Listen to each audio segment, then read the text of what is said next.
Gidon Novik, fondateur de Kulula et ex-PDG de Comer, affirme que le Covid-19 a bouleversé l'industrie du transport aérien et créé une fenêtre d'opportunité avec de l'équipement, des installations et des personnes facilement disponibles. Il y a une abondance dans l'environnement actuel. En fait, il y a un excès.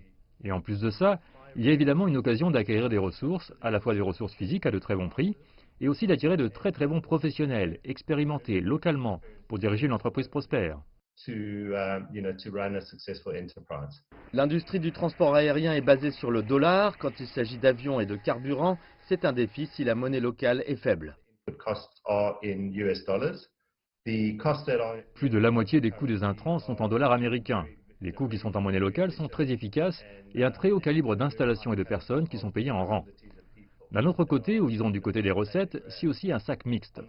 Donc nous avons évidemment le prix en monnaie locale, mais au fil du temps, et certainement pas maintenant, avec les conséquences, avec l'impact du Covid, le tourisme est inexistant.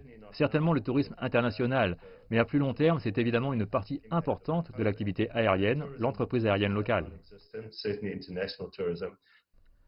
La soi-disant nouvelle normalité aura un impact sur toute l'activité économique, y compris l'industrie du transport aérien.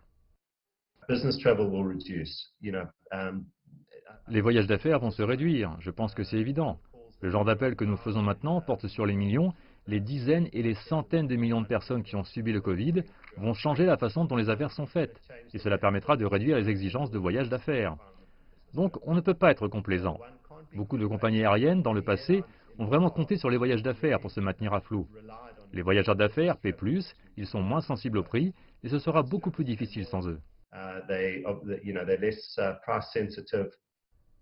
Il a été suggéré que les compagnies aériennes ne sont pas les entreprises les plus efficaces, mais l'environnement modifié peut conduire à un changement. Vous savez, les compagnies aériennes sont une chose étrange. Plus elles grossissent, je crois, moins elles sont efficaces. Et je ne suis pas sûr que l'idée d'économie d'échelle s'applique toujours dans l'industrie du transport aérien. En fait, je pense que vous obtenez souvent le contraire. Donc être petit, être agile, obtenir le bon timing sont les éléments clés de ce modèle d'affaires particulier. L'industrie de l'aviation est en crise dans le monde, mais cette crise crée aussi des opportunités pour les entrepreneurs qui sauront en tirer avantage.